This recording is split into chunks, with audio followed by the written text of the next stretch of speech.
Good afternoon, and welcome to today's Reckon interview. I'm Kavosha Howes. I'm taking over the hosting duties for my colleague John Hammondtree. Today's special guest is Susan Burrow, a co-founder of the Heather Heyer Foundation. Susan launched the foundation to carry on her daughter's legacy after she was her daughter Heather, a young paralegal whose strong sense of justice for all she carried out throughout her entire life. Nearly 3 years ago, Heather was slain while standing up for social justice. Susan formed the foundation based on her daughter's adopted motto: if you're not outraged, you're not paying attention. The organization helps to provide scholarships for activists seeking degrees or certifications in careers that are working for social justice issues. Sorry. Now, if you have any questions for Mrs. Bro, please be sure to add them to the comment section throughout the interview, and she'll be see if we can answer some of those questions towards the end of our interview. Welcome, Susan, today to the Reckon interview. Thank you. It's an honor to be here. Thanks. A lot of your work in social justice now is geared towards your daughter and her legacy. So talk about Heather and tell us about her. How was Heather growing up and just raising her in general? Oh, my Lord. Raising that child was so difficult. She challenged everything. She questioned everything. She had to understand the reason why for everything. She had a very strong sense of fair and not fair. And having a brother 5 years older made it hard for her to sometimes understand bedtimes and other privileges. So we spent a lot of time arguing about things and explaining things and having long discussions that sometimes ended in because I said so. Of course, as the mom does. Yeah, it's a last resort. But she didn't like school. She was frequently known for getting in trouble at school, and I wasn't really sure why. After she died, people would come to me and say that she was sometimes standing up for other kids and arguing with teachers. Now, who knows? Regardless, I know she had a strong sense of fairness for others that continued on through her teen and adult years. She'd frequently bring home kids who needed a place to stay for a while or, for whatever reason. And I would make sure that they were safe and that it was legal and that, it was an okay thing. But yeah, she always had a sense of justice for others.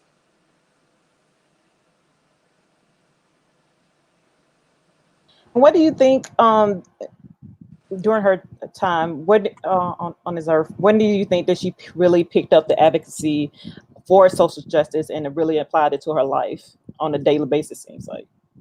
I noticed a big upswing in her activism online and in conversation, both after her office closed down and took a field trip to the African American Museum at the Smithsonian. Um, she came back in tears talking about it, and she was very moved. And I saw a big upswing in her activism after that. She had always been outspokenly active, but it took a particular slant and focus at that time. And she would back up what she had to tell you with statistics, with video evidence, with news links or whatever to back up what she would say. And she would talk to you to say, well, tell me why you feel the way you feel. What evidence do you have for this? And she wouldn't do it in a hateful way. She would do it in a coaxing way so that you really wanted to talk to her about it.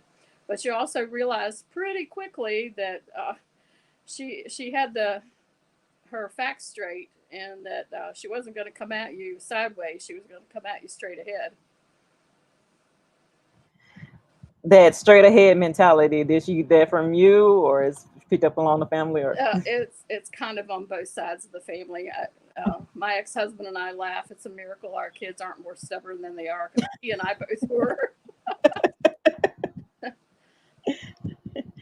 So how did her ideas, her zest for social justice, how did that change your own ideas about racism while she was alive? Did it make an impact on you while she was alive? It did. At first, I was I was not believing or understanding white privilege. I didn't come from a particularly wealthy family, and at times they were land rich, but some of my ancestors were sharecroppers and come from coal miners on both sides and farmers. And so, although my parents had provided for me, I really didn't understand white privilege at first. And then she and a black friend, was actually a friend of my adopted niece, kept sending me videos of police brutality. And I kept saying, well, we don't know the rest of the story. Well, we don't know what happened. Finally one day I thought, dang it, this is a pattern from across the country. This is not one place. This is not one set of people. This is a pattern. And you need to believe a pattern when you see a pattern. So I began to be convinced. Heather had a boyfriend who lived with us for a while. He had gotten out of prison and didn't really have a place to go. So they stayed with us, and he was black. And we were followed in stores consistently. We would frequently have to send our food back at local restaurants because there might be hair in the food. It's not all places, but we weren't going fancy places. I just noticed a pattern of different behaviors that I had convinced myself as a white person we didn't have racism in this country anymore. After all, we'd had a black president, so it must all be okay now. And I saw that no, it's not all okay now. And so, how did your ideas about racism, like you said, you grew up believing that racism over, especially once President Barack Obama was elected to office twice. So when she was killed, fighting for social justice in such a heinous way from someone who literally wanted to run down someone who's just fighting for equality, how did that change your own ideas about racism following her death? Well, before her death, I had come around to understand that Okay. racism was a problem. But I was a government employee, and before that, I had been a school teacher. So I really didn't feel like I was allowed to speak out much. So I would kind of tentatively share things on social media with an odd comment or something. But if somebody challenged me, I probably didn't answer them back. And when Heather died, of course, it was a huge shock. And I felt like the best way for me to take control of that situation was to just plunge in and deal with it. So I wanted to make sure the truth was told about her. She was not up at the park where the fights had been happening all day. She and her friends had stayed far away from that on the opposite side of the downtown mall, along with a large group of other people who were just walking in support of Black Lives Matter and walking in support of justice and equity. But that was my original goal, was to get in and tell about that. So I made a point at the funeral. I used her death as her memorial service as a call to action. If you see something wrong, do something about it. Don't look the other way. And I really thought that would be the last time I would speak about it. But over the last 3 years, through the foundation and other events, people have asked me to again share what white people should be doing to help support what Black people are already doing. Notice I didn't say what white people should do for Black people, because you don't need white saviors. You don't need a knight in shining armor. You need people who are willing to say, how can I help? And listen and follow through what Black people are already saying.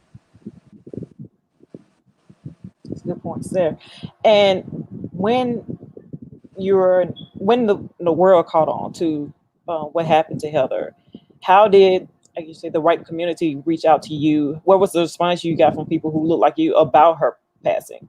Well, it was anything from lots of hugs and love support to, you should have kept her. This was my favorite. You should have kept her in her bedroom praying.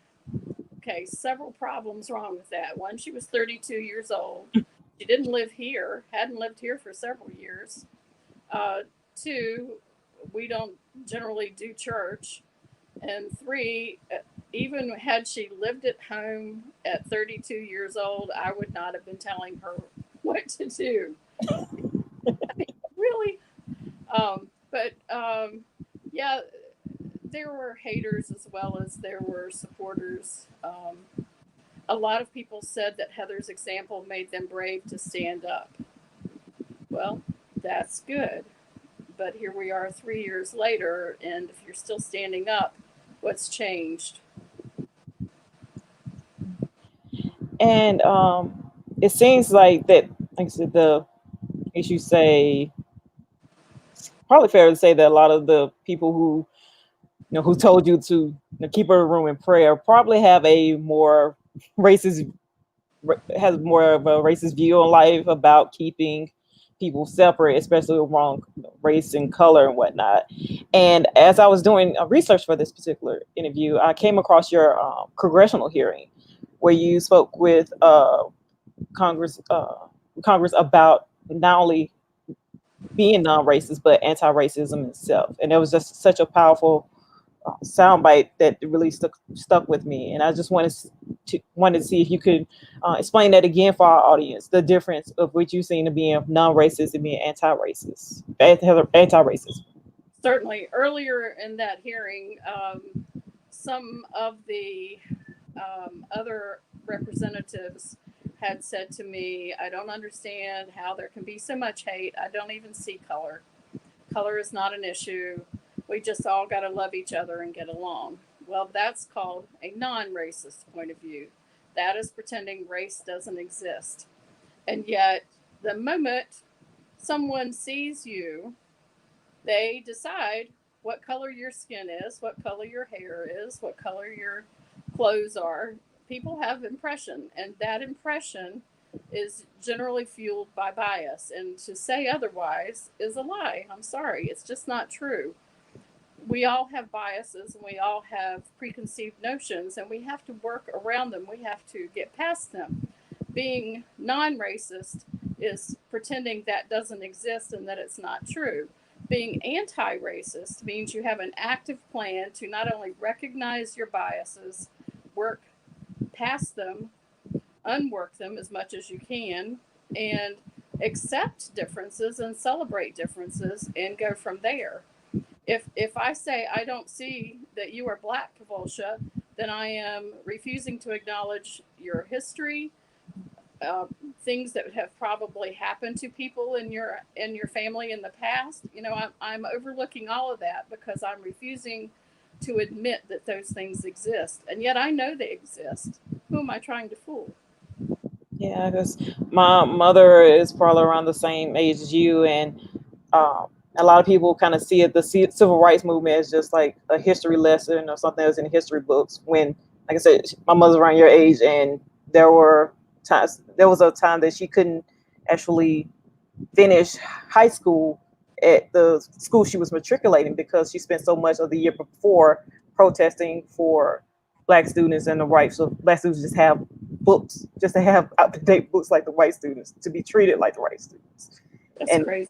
yeah, and it's not that far apart. So I could definitely understand, your fight, and I see your growth as, like, say, an ally and working every day towards that and becoming more acceptant, not only tolerant but accepted towards not only black people but just black and indigenous people of color throughout the spirit.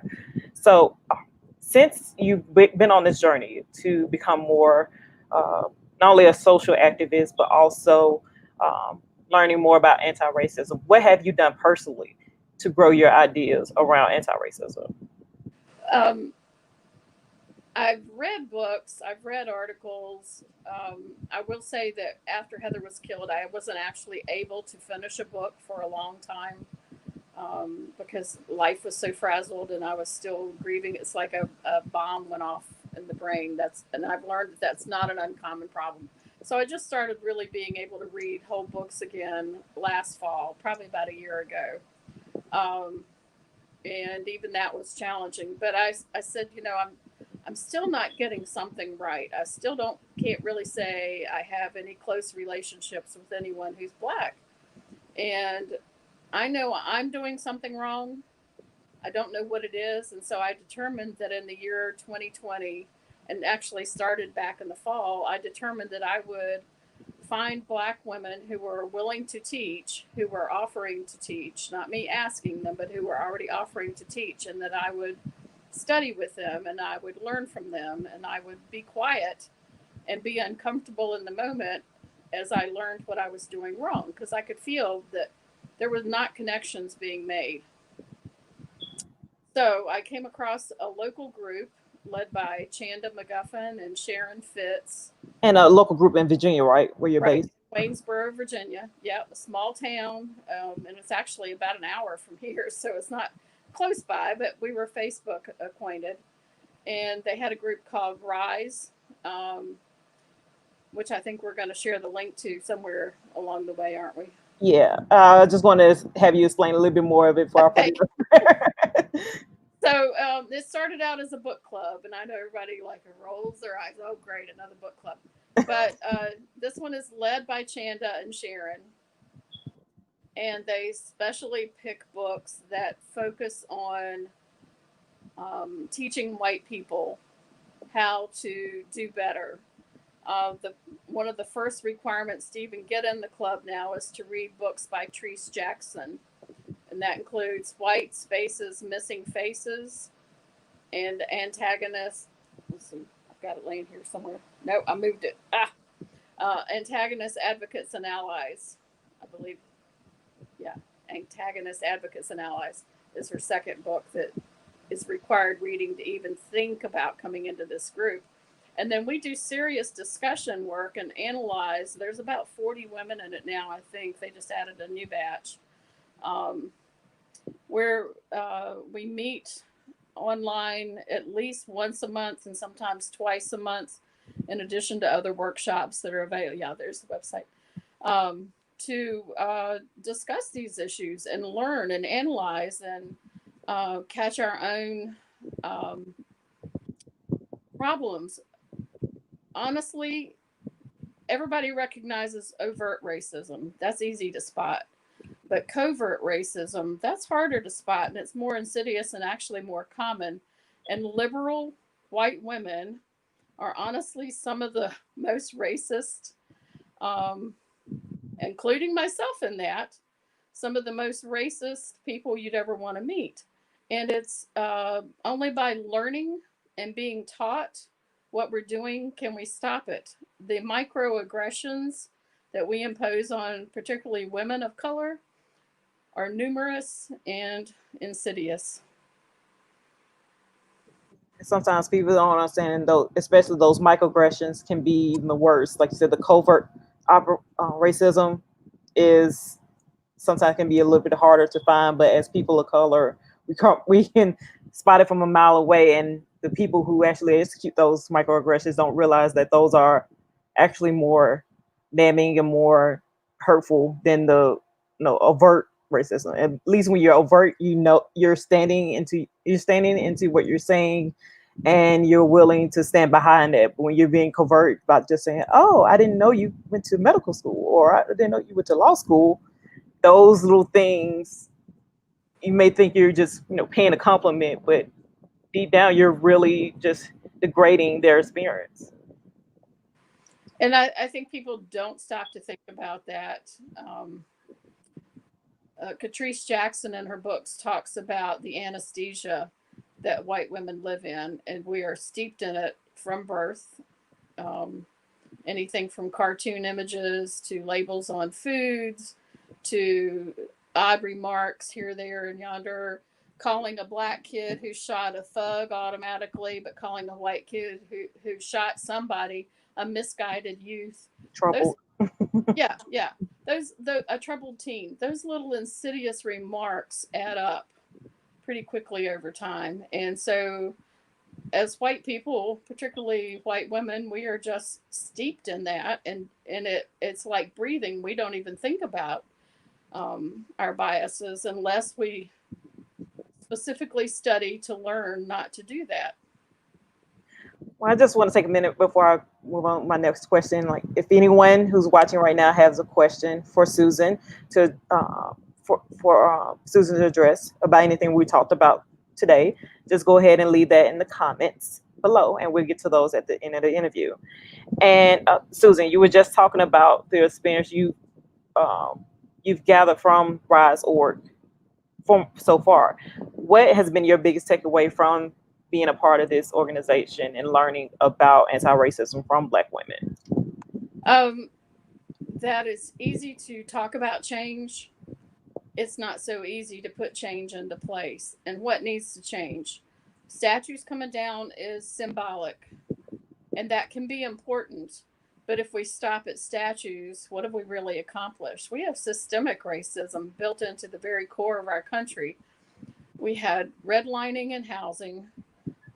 We've had never made good on that promise of the mule and what is it, 40 acres and a mule for each slave once the Emancipation Proclamation was. Yeah.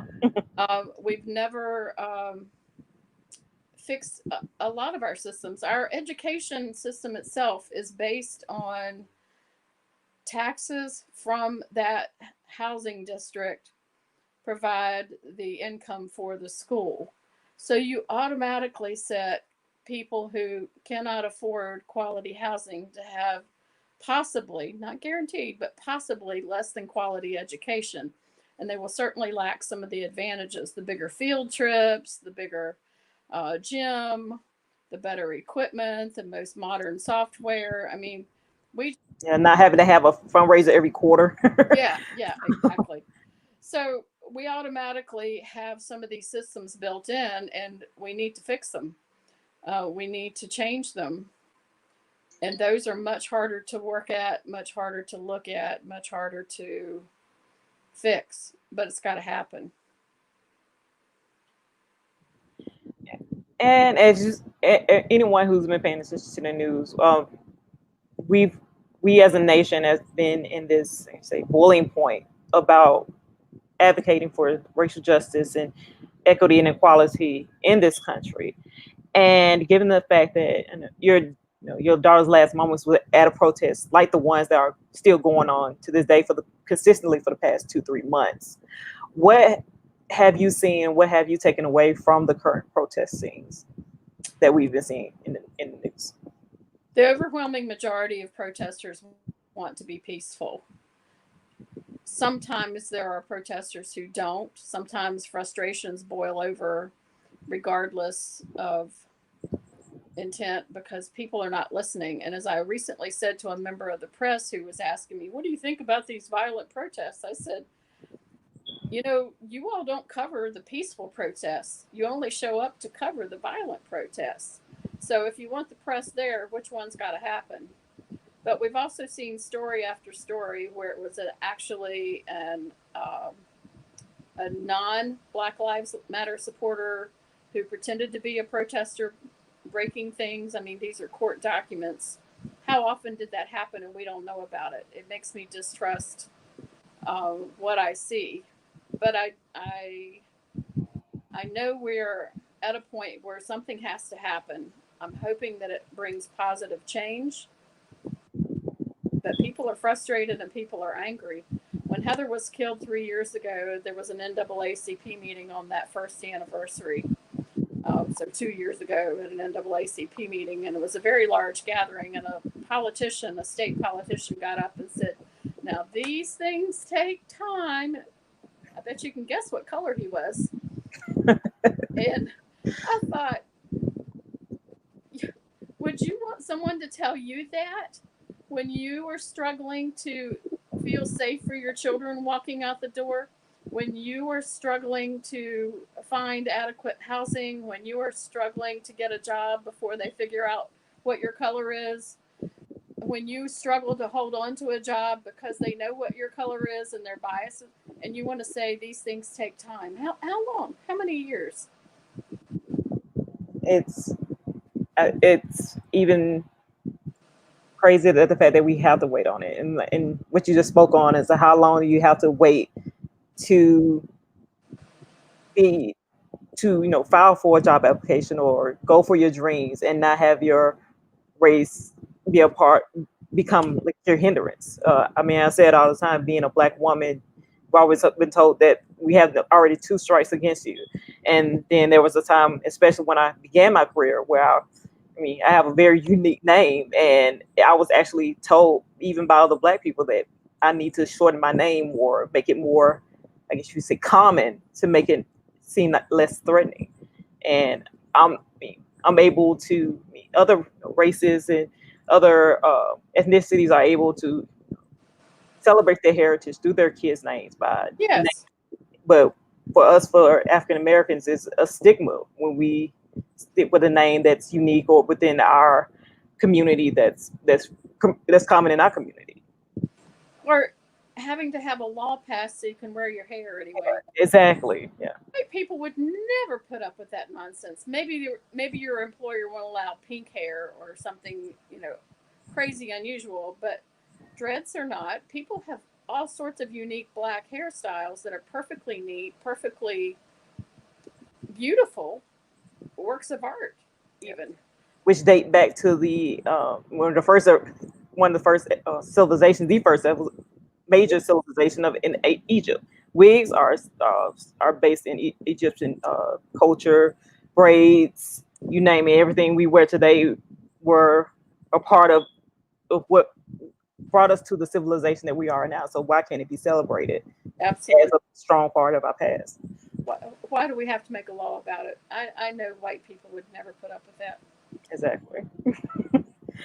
And like you mentioned before, it's almost been 3 years since Heather's passing. And are there any particular, say, events or anything that you all are doing with as the higher foundation to commemorate and to remember her, or something you do each year to remember her? Well, the first year, I I knew it would be brought to the attention of the international press. Even sure enough, it was a zoo, and as an overreaction or an overcompensation for the previous year, the police begged me to let them take charge of the event. I said, okay, I really don't want to, but I understand your fears. So they had state police in riot gear. They had tanks. They had restricted access to the mall. They had potential snipers on the roof to protect. We were driven there by a police escort with sirens circling around us. It was crazy. And some of that's in the film, The Reunited States, which is out this week at the Woods Hole Film Festival. And where's that festival? It's an online festival. I didn't mention it to you yesterday. Sorry. It's okay. Woods Hole Film Festival is a virtual film festival this year. Normally, it's held in Cape Cod, but the film is on now. Officially, it opens August the 1st, but it's been playing all week because I've had friends who've watched it.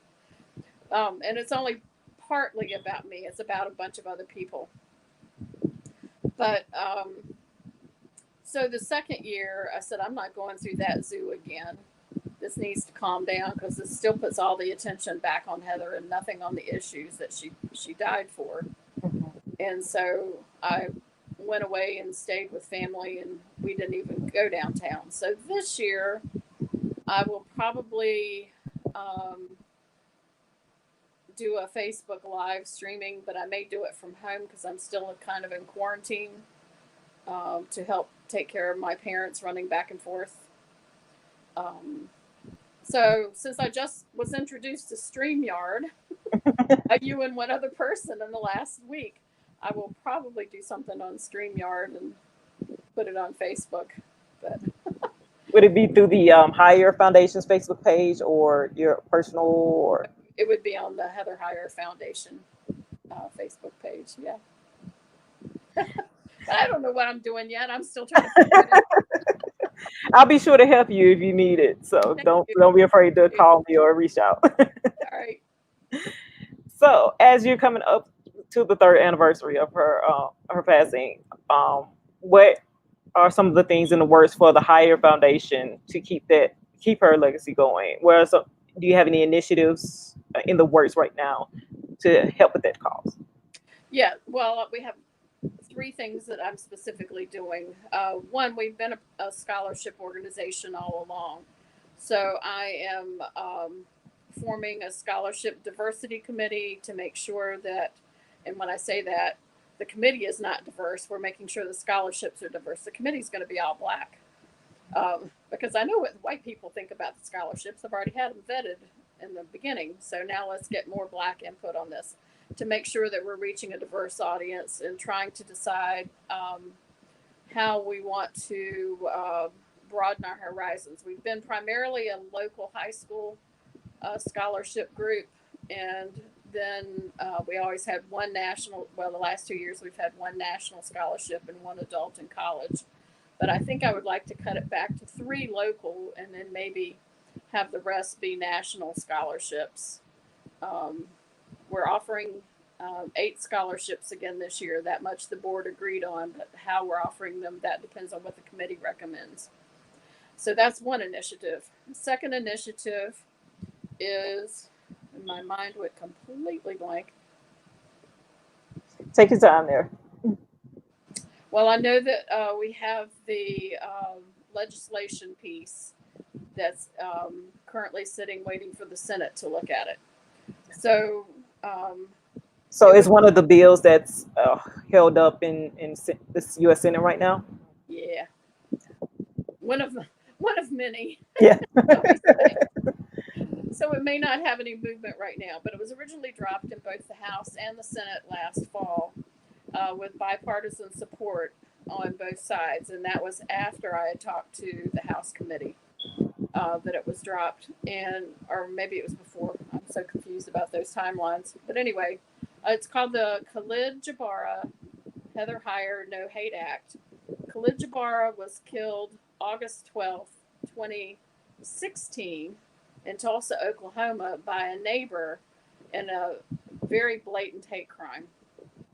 Widely reported case, tried as a hate crime, convicted as a hate crime. Heather was killed August 12th, 2017.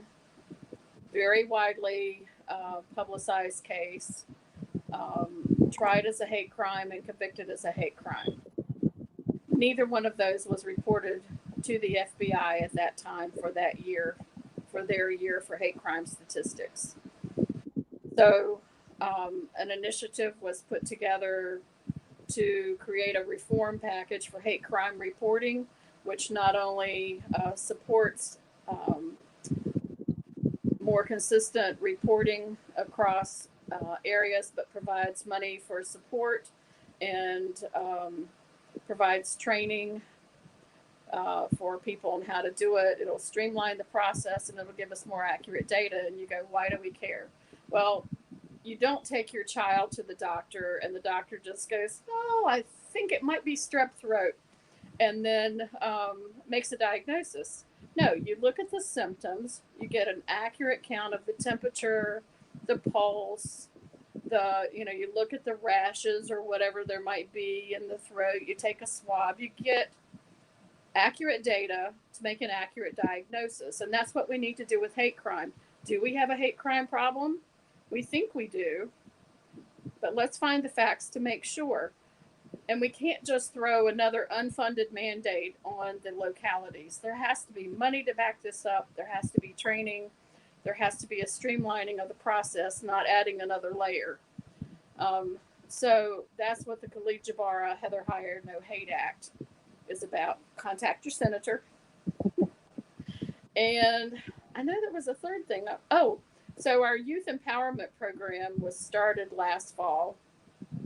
It was our prototype program. It ran through December, and students loved it who enrolled in it. It was for high school students who wanted to do their own social justice programs, and we would help. Students loved it who were in it, but they also said that they were so overwhelmed with time crunches from schoolwork that it was hard for them to do that, even only meeting once a month. So the plan was then to run it this past summer. Well, there were some changes that happened in the world over this past summer. So that got set aside, and we have to see where we're going to go with that. But that's called Higher Voices.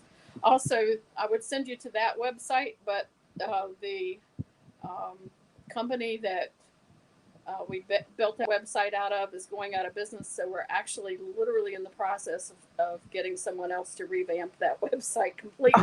Okay. Up. So yeah, we got a few things going on. I'm hoping to do more programs where we lift Black voices. I'm getting ready to add a blog page to our website, and hopefully we'll have guest authors as well to talk about issues of race and inclusion and equity and gay rights and, you know, affordable health care. Um, we try to be a bipartisan program, but I can tell you as an individual, I do have political opinions. As a program, we don't campaign for anybody. We don't purport to support one party over another, but we do believe strongly in truth and in justice. And I have always said to all politicians, especially, um, the same thing I used to say to fourth graders, which is always tell the truth, always be accountable for your actions. And I'm having trouble with third things today. I can't remember the third one. Tell the truth, be accountable for your actions. And if the third one comes to my mind, I'll tell you, but that's the two main ones. Yeah. Let's see. I'm checking some of the comments now. I think our audience is a bit shy today, so I think I'm going to take over some of the other questions I have for you. As we were talking yesterday, you mentioned you mentioned about this how you are learning about anti-racism symbols in society, and you told me the story about a particular item that you actually had in your home for decades. Right.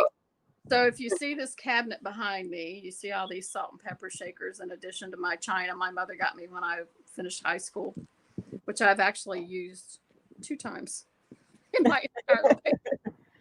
And I finished high school a long time ago.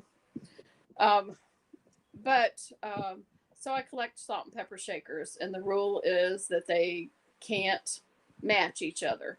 They have to be of a set but different. So, you know, I don't have 2 identical pieces. It might be a cat and a chair, or it might be a hamburger and the bun. One of the ones you can see right here is the eyeball. Where'd it go? There. See the eyeball? Oh, there's a whole eyeball there. Okay. That's a whole eyeball. That's the green eyeball that's part of that set because they can't match. Mm-hmm. So I was and I started the collection with stuff that my grandmother had left to me when she died because she had collected salt and pepper shakers on a much smaller scale. And so I was at a yard sale and I saw a red celluloid set of salt and pepper shakers, and I was real excited because red celluloid means that they are old. There was no paint left on them, and it was a man and a woman, and there was actually a chip in the woman's dress, but I didn't care. I think I paid 10 cents for them, and I was thrilled to death to have them, but something didn't feel quite right about them. So I stuck them in my china cabinet, and I didn't think any more about it. Now you can see that cabinet's pretty full. And usually if I've got one I'm proud of, I stick it in the front, but I didn't stick these in the front. And I never really put my mind to thinking about why. So recently, Chanda pointed out that a guy was selling one of those Mammy cookie jars and that was racist and hurtful. And I thought, I never thought about that. I wouldn't own one of those, but I never thought about that. And it struck me, I had bought those salt and pepper shakers. And I went back and looked, and sure enough, the woman was dressed like a mammy, and the man was with the hat in the hands, the head bowed, wearing the suit that's not quite as nice as a dress suit. You know, it was obvious that this was meant to be a black couple. And I thought, that's what you knew was wrong. That's why it bothered you. You were not brought up to carry this kind of stuff around your house. You were not allowed to have that sort of stuff growing up, and you knew it was wrong. And I took them and I threw them in the trash immediately. No regrets. I must have understood that in my heart because I put them in the back, and one of them was actually laid over and had fallen down, and I hadn't even noticed. I had to go digging for them to find them. I'm telling you that racism is steeped in our blood, and we have to fight it constantly. That's what anti-racism is. You have to fight it. Well, I see there that you were able to address that I used to say that symbol in your life and get rid of it, but it didn't take away the joy from your actual collection and carrying on your family's legacy. Not a bit, not a bit. I've still got the rest of the collection, and there's nothing else like that in there. I went through and looked. Then I was like, "There's anything else in there?" Any other pieces that stand out to you for positive reasons within your pepper I'll show collection? you the piece that captured my attention when I was a Oh. little girl. Hold on. If I can find it.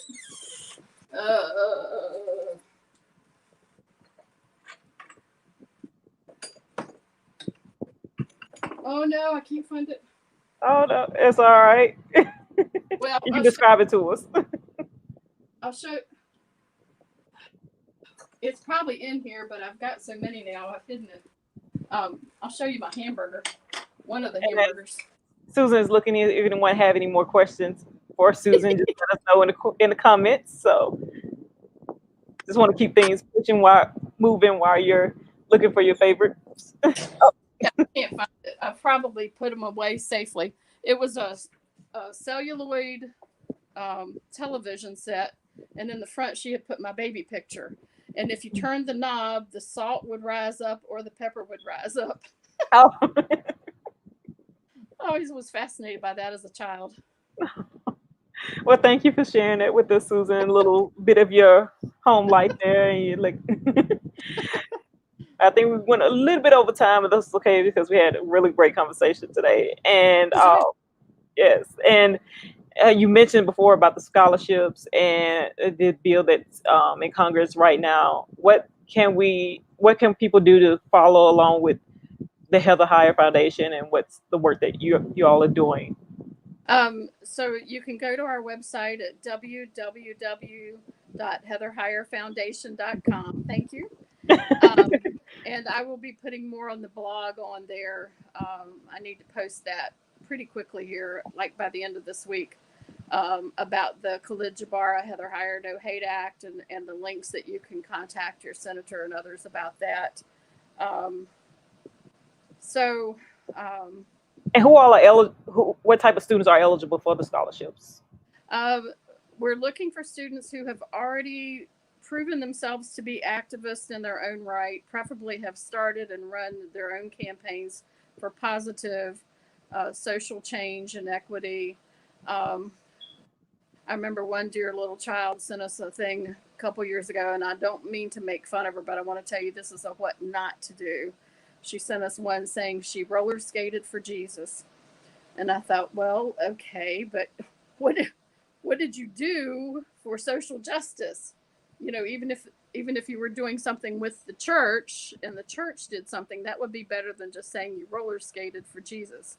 So we are looking for people who actually have created their own social justice campaigns or have willingly and fully participated in other positive nonviolent campaigns as well.